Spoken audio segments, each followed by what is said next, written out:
দর্শক, Albert Einstein কম্পাউন্ডিংকে পৃথিবীর অষ্টম আশ্চর্যতম জিনিস কেন বলেছিল?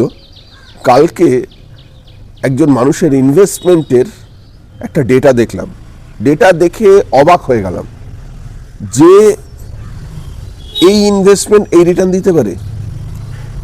আচ্ছা, আপনারা বিশ্বাস করতে পারেন একটা মানুষ সে ইনভেস্ট করেছে ধরুন ওই 6,97,000 96,000 97,000 টাকার মতো টোটাল, এবং সে রিটার্ন পেয়েছে 2 কোটি টাকার কাছাকাছি। Is it believable? বিশ্বাস করা যায় এটা? কিন্তু আমি কালকে ডেটা দেখলাম এবং দেখলাম যে এটা পসিবল। এটা পসিবল। ভদ্রলোক ইনভেস্টমেন্ট শুরু করেছিল 1998 সাল থেকে। প্রথম 5 বছর নেগেটিভ রিটার্ন, সেই অর্থে কিছু রিটার্ন পায়নি। তারপর থেকে যে রিটার্ন শুরু হয়েছে লাস্ট 2026 পর্যন্ত, মানে টোটাল 28 বছর ইনভেস্টেড আছে ভদ্রলোকের রিটার্ন প্রায় 2 কোটি টাকার কাছাকাছি। টোটাল ইনভেস্টেড অ্যামাউন্ট 6,98,000 টাকার মতো। 2,000 টাকা করে একটা এসআইপি চলছিল। আপনারা ভাবতে পারেন মানে এই লেভেলের রিটার্ন সম্ভব? এসআইপি থেকে সম্ভব, মিউচুয়াল ফান্ড থেকে সম্ভব। এর জন্যই অ্যালবার্ট আইনস্টাইন কম্পাউন্ডিংকে অষ্টম আশ্চর্যতম জিনিস বলেছিল। অনেকের যাদের ধারণা নেই এসআইপি কি জিনিস, আমি একটু ছোট্ট করে বলে দিই। এসআইপি হচ্ছে সিস্টেমেটিক ইনভেস্টমেন্ট প্ল্যান। অনেকে আছেন, আমার কাছে অনেক ইনভেস্টাররা আসেন যাদের সঙ্গে আলোচনা করি। তারা অনেক সময় বলে, দাদা, শান্তনুদা, না মিউচুয়াল ফান্ডে ইনভেস্ট করবো না, এসআইপি করবো। এসআইপি হচ্ছে মিউচুয়াল ফান্ডে ইনভেস্টমেন্টেরই একটা ধরন, প্যাটার্ন, সিস্টেমেটিক ইনভেস্টমেন্ট প্ল্যান।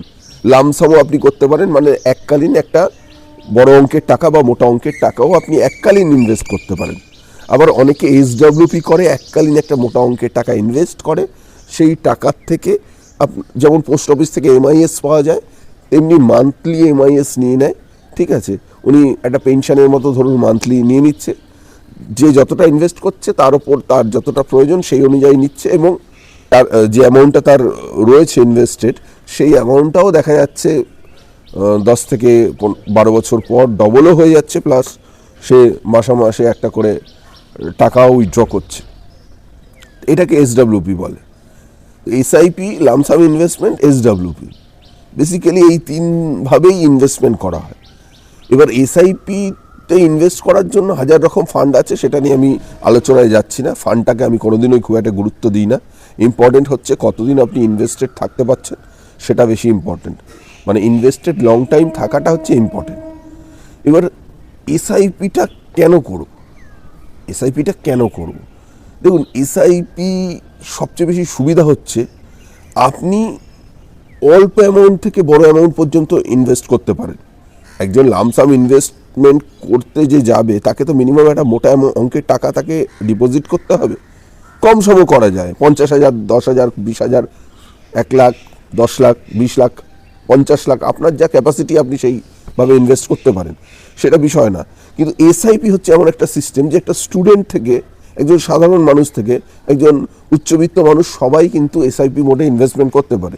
মানে আপনি মান্থলি 500 টাকা করেও এসআইপি করতে পারেন, আপনি 1000 করেও এসআইপি করতে পারেন, 2000, 5000, 10,000, 25,000, 50,000, যেটা আপনার ক্যাপাসিটি আছে সেই অনুযায়ী আপনি মান্থলি মোডে ইনভেস্টমেন্ট করতে পারেন। এটা কেমন? এটা অনেকটা আপনার ধরুন এলআইসির প্রিমিয়াম দেওয়ার মতনই, বা আপনার মান্থলি করে একটা বিল আপনি দিচ্ছেন, সেই রকম।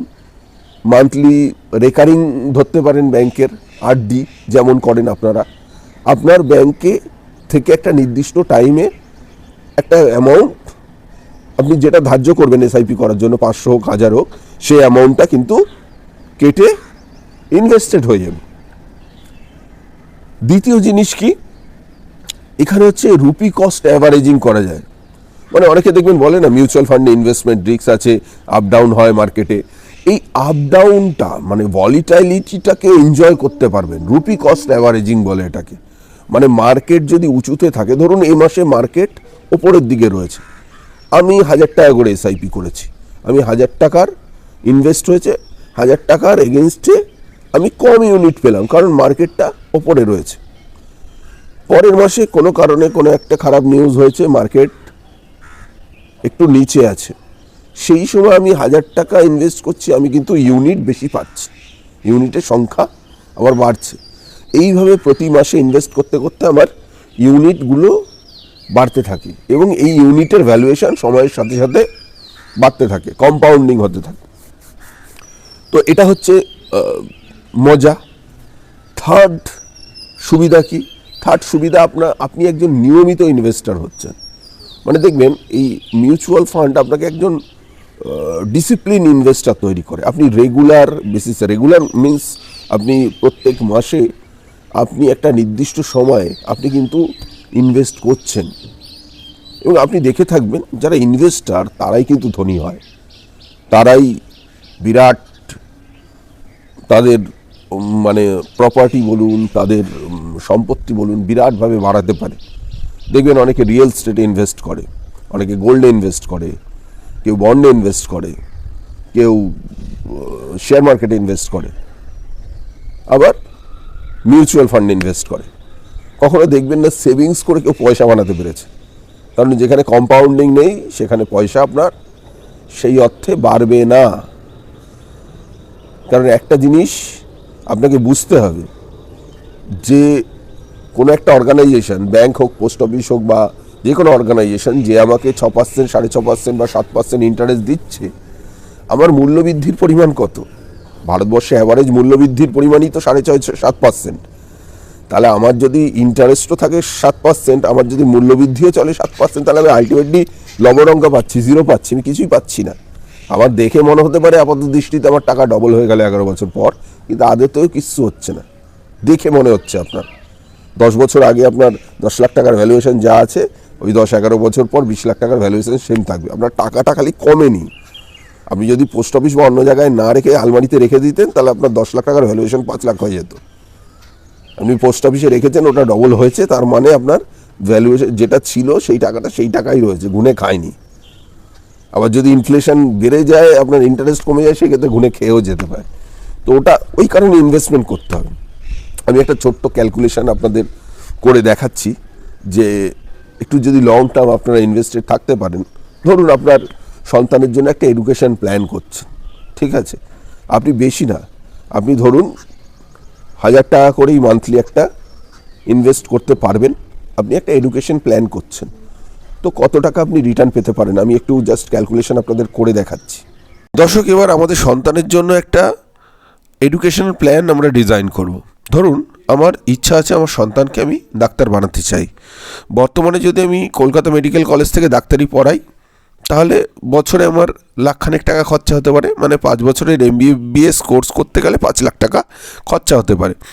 এবার আমার সন্তানের বয়স যদি এখন 1 বছর হয়ে থাকে, তাহলে আমি মোটামুটি তার প্ল্যানিংটা করতে হবে আফটার এইচএস, মানে ওই ধরুন 18 বছরের প্ল্যানিং করতে হবে। উচ্চ মাধ্যমিক দেওয়ার পর যদি তার টাকাটা হাতে আসে, তখনই সে যদি সুযোগ পায়, তখনই আমার খরচা হবে। তো সেই সময় যদি আমি ধরুন মানে আমার খরচা কত হতে পারে অ্যাকর্ডিং ইনফ্লেশন, যদি 6.5% বা 7% হারে, যেহেতু গভর্নমেন্টের এডুকেশন সিস্টেম, সেই ক্ষেত্রে হয়তো ইনফ্লেশনটা ওই 6% বা 6.5% হারেই থাকবে। প্রাইভেট সেক্টরের ক্ষেত্রে অনেক অনেক ইনফ্লেশন অনেক হাই, মানে প্রায় 17-18% ইনফ্লেশন যায়। মানে প্রাইভেট কোনো ইনস্টিটিউটে এখন যদি আপনি পড়াতে যান যা খরচা হয়, তার তখন প্রায় 4 ডবল খরচা হবে।